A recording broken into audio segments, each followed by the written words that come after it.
Masya Allah, inilah peristiwa ajaib yang dijumpai Nabi Muhammad saat diangkat dari Baitul Maqdis ke langit pada malam Isra Miraj. Dahulu di atas batu karang Masjidil Aqsa, jejak kaki Rasulullah bersiap meninggalkan gravitasi dunia. Jika perjalanan dari Mekkah ke Palestina adalah tentang menembus jarak bumi, maka perjalanan dari Baitul Maqdis menuju Sidratul Muntaha adalah tentang menembus dimensi malaikat. Dahulu setelah memimpin sholat berjamaah bersama seluruh ruh para nabi di Baitul Maqdis, Rasulullah tidak naik menggunakan kendaraan biasa. Para ulama menyebutkan adanya Al-Mi'raj, yaitu sebuah tangga cahaya yang sangat indah yang membawanya melesat menembus lapisan atmosfer. Dalam sekejap, dunia menjadi titik kecil yang menghilang. Di setiap lapisan langit ada penjaga dan ada pertemuan. Namun, ini bukan sekadar reuni. Ini adalah simbol estafet kenabian. Di langit yang pertama, beliau bertemu Nabi Adam alaihissalam. Di langit kedua hingga keenam, Nabi Muhammad disambut oleh kehangatan Nabi Isa dan Yahya, ketampanan luar biasa Nabi Yusuf, kewibawaan Nabi Idris, kelembutan Nabi Harun, hingga ketegasan Nabi Musa.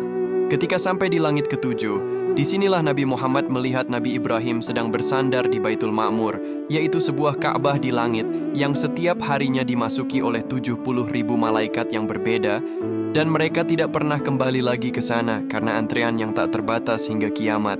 Perjalanan ini bukan sekadar pertemuan antar nabi. Allah Subhanahu wa Ta'ala lantas mulai menyingkap tirai masa depan untuk diperlihatkan kepada Rasulullah. Beliau lantas dibawa menyaksikan pemandangan surga yang menakjubkan, mencium aroma yang lebih harum dari kesturi, melihat sungai Al-Kautsar yang tepiannya dari mutiara berongga, serta istana-istana megah yang disediakan bagi mereka yang hatinya terpaut pada kebaikan. Namun di tengah keindahan itu, suasana kemudian berubah menjadi mencekam saat Allah menampakkan pemandangan neraka sebagai peringatan bagi umat manusia. Rasulullah melihat dengan mata kepala sendiri bagaimana pedihnya balasan dan azab pedih bagi para pendosa. Pemandangan ini bukanlah untuk menakut-nakuti, melainkan sebuah pesan kasih sayang dari langit agar manusia di bumi tidak tersesat dalam kerugian yang abadi. Setelah itu, Nabi Muhammad lantas diangkat ke Sidratul Muntaha. Sesampainya beliau di Sidratul Muntaha, bayangkan sebuah pohon yang sangat besar. Akarnya ada di langit ke-6, puncaknya menjulang hingga langit ke-7. Daunnya selebar telinga gajah, buahnya sebesar tempayan. Namun saat itu, pohon ini berubah. Ia diselimuti oleh cahaya yang tak bisa dilukiskan dengan kata-kata. Emas, permata, dan warna-warna yang belum pernah ada di spektrum mata manusia tumpah di sana. Di titik inilah, Malaikat Jibril sang pemimpin malaikat berhenti. Malaikat Jibril berkata, "Wahai Muhammad, aku tidak bisa melangkah lagi. Jika aku maju selangkah, aku akan terbakar oleh cahaya keagungannya. Namun engkau majulah." Nabi Muhammad kemudian melanjutkan perjalanan sendirian menembus Mustawa.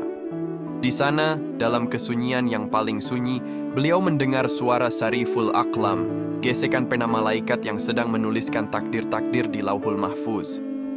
Sebuah pengalaman spiritual yang melampaui logika ruang dan waktu.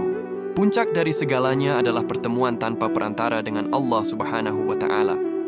Disinilah dialog paling bersejarah terjadi. Bukan tentang harta atau kekuasaan, melainkan tentang perintah kewajiban sholat.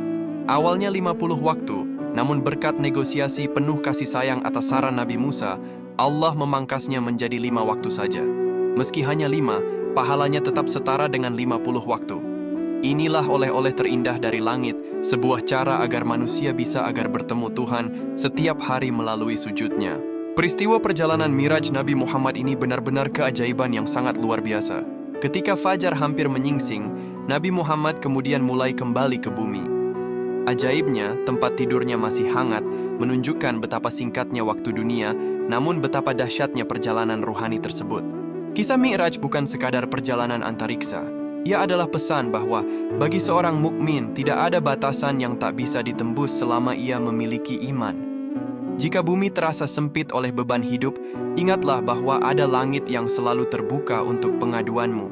Maha suci Allah atas segala kuasanya. Allahumma salli ala Sayyidina Muhammad.